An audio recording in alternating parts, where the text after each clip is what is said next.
Selamat datang di seri video tutorial literasi informasi. Melalui video ini, kamu akan belajar cara efektif mencari dan menggunakan informasi untuk mendukung aktivitas perkuliahan kamu. For your information, seri video tutorial kali ini akan dibagi menjadi 4 bagian.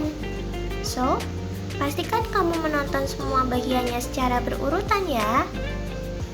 Pada video kali ini, kami akan menjelaskan mengenai etika penggunaan informasi yang diperoleh baik dari buku maupun dari internet. Pernah dengar mengenai kasus plagiarisme di sekitarmu? Saat ini, kasus plagiarisme menjadi kasus yang paling menarik perhatian publik loh. Tidak hanya di dunia seni, pada dunia pendidikan juga marak adanya kasus plagiarisme ini. Banyaknya kasus tersebut seharusnya dapat menyadarkan kita bahwa menghormati, mengakui, dan memberikan penghargaan atas karya menjadi suatu keharusan dalam memproduksi karya. Lalu, bagaimana sih cara menghindari plagiarisme ini? Yuk, simak videonya. Tahukah kamu apa itu plagiarisme, plagiat, dan plagiator? Plagiarisme adalah tindakan sengaja atau tidak sengaja mengambil karya atau ide orang lain dan menyajikannya sebagai karya atau ide sendiri tanpa memberikan pengakuan yang sepatutnya kepada sumber aslinya. Hasil dari plagiarisme disebut plagiat, sedangkan pelakunya disebut plagiator. Pelanggaran di lingkup perguruan tinggi adalah pelanggaran akademik dan termasuk ke dalam sebuah pelanggaran berat loh. Undip telah mengatur hal tersebut dalam Peraturan Akademik Bidang Pendidikan Program Sarjana Undip tahun 2020 pasal 61 ayat 3. Jika mahasiswa Undip ketahuan melakukan tindakan plagiarisme, bisa-bisa dikenai sanksi. Mengacu pada Peraturan Akademik Undip pasal 62 ayat 2, apabila masih menjadi mahasiswa, maka sanksi yang didapatkan adalah dicabut status mahasiswanya secara permanen. Sedangkan jika alumni yang melakukan tindakan tersebut, maka sanksinya adalah pencabutan ijazah transkrip nilai dan SKIP serta kehilangan hak untuk studi di Undip. Sebenarnya, hal apa aja sih yang termasuk tindakan plagiarisme? Nah, berikut ini termasuk dalam ruang lingkup plagiarisme. Yang pertama adalah mengutip kata-kata atau kalimat orang lain tanpa menggunakan tanda kutip dan tanpa menyebutkan identitas sumbernya. Kedua, menggunakan gagasan pandangan atau teori orang lain tanpa menyebutkan identitas sumbernya.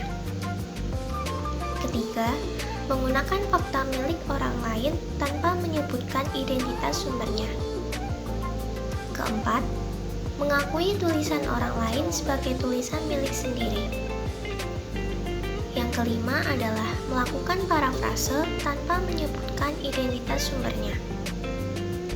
Dan yang terakhir yaitu menyerahkan suatu karya ilmiah yang dihasilkan atau dipublikasikan oleh pihak lain yang seolah-olah sebagai karyanya sendiri.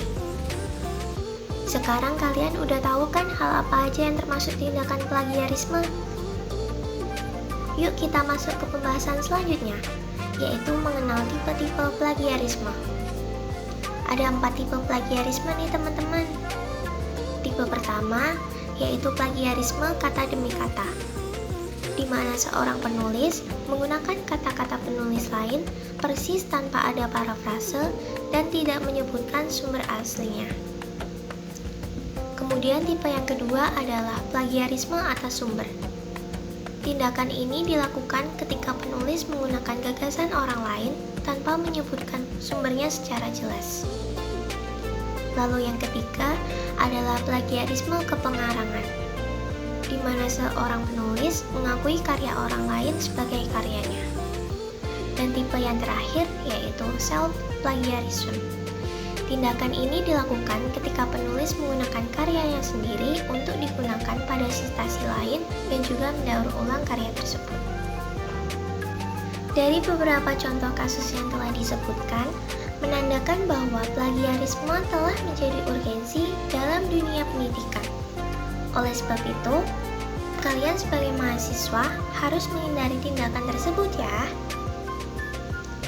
Ada beberapa cara yang bisa kalian lakukan untuk terhindar dari tindakan plagiarisme loh. Seperti anjuran Permendiknas nomor 17 tahun 2010 pasal 7, yaitu melampiri surat pernyataan pada karya mahasiswa, baik itu skripsi, tesis, maupun disertasi, yang menyatakan bahwa karya ilmiah tersebut tidak mengandung unsur plagiat.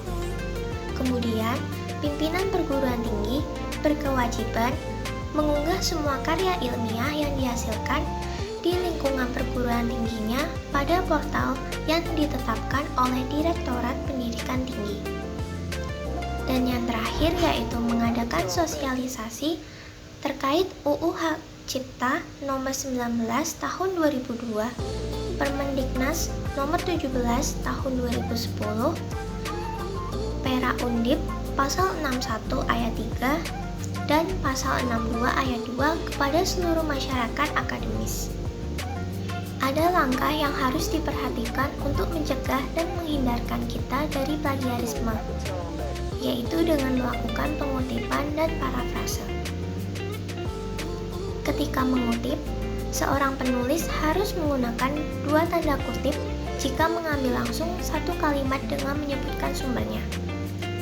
Ada beberapa aturan dalam mengutip suatu kalimat, yaitu dengan memperhatikan sedikit banyaknya kalimat yang dikutip. Biasanya dilihat dari jumlah barisnya. Selain mengutip, kalian bisa melakukan parafrase.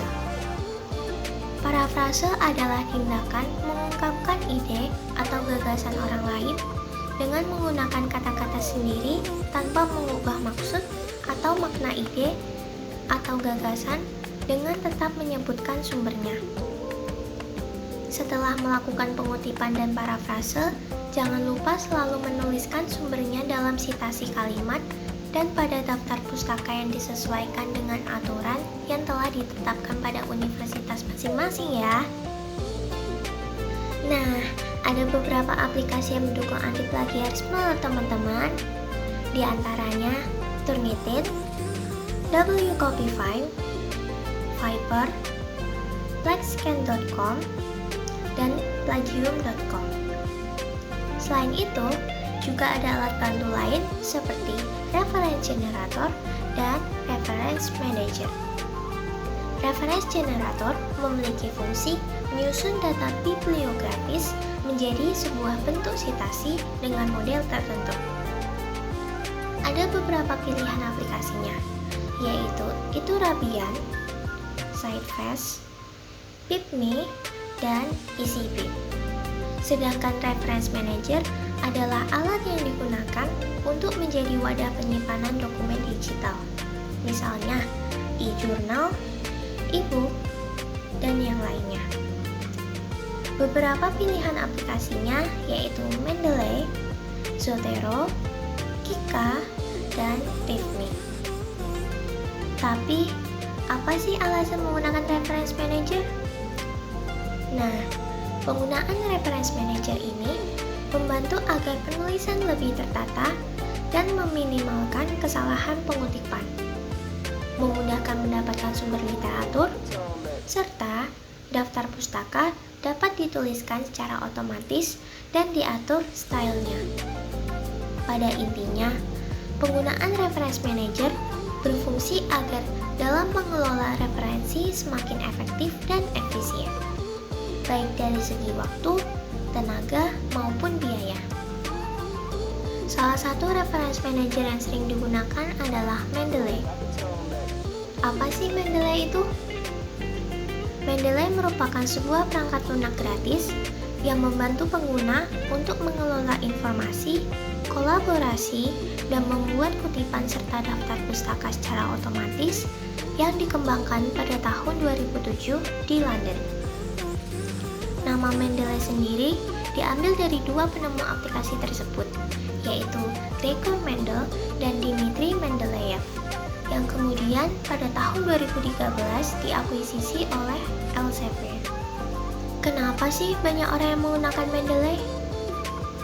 Hal ini dikarenakan Mendeley adalah free open source software yang terdiri dari dua komponen, yaitu aplikasi desktop dan aplikasi berbasis web yang dapat digunakan secara independen dengan aplikasi pengolah kata. Mendeley sendiri kompatibel dengan aplikasi operasi Windows, Mac, dan mobile, sehingga dapat diakses kapanpun dan dimanapun. Mendeley dirancang untuk membantu penggunanya dalam mengelola literatur online seperti mensitasi dan membuat daftar pustaka otomatis. Nah, jika kalian tertarik dengan Mendeley, kalian bisa mengunduh aplikasinya melalui laman www.mendeley.com.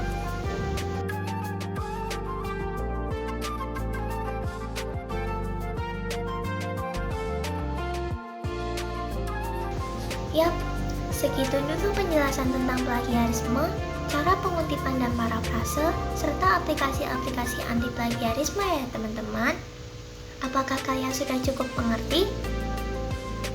Jangan lupa untuk menaati etika penggunaan informasi ketika menggunakan sumber informasi yang kalian temukan ya teman-teman. Semoga dari adanya video ini, kalian akan semakin bijak dalam menggunakan informasi yang akan kalian gunakan. Oh iya, perlu diingat ya teman-teman, video ini merupakan tahapan akhir dari serangkaian aktivitas pencarian dan penggunaan informasi. So, pastikan kalian menonton video sebelum ini ya. Nah, jika kalian merasakan manfaat dari seri video ini, sebarkan seri video ini ke teman-teman kalian yang lain ya, agar kita semakin terampil dalam memanfaatkan informasi. Terima kasih sudah menonton video ini.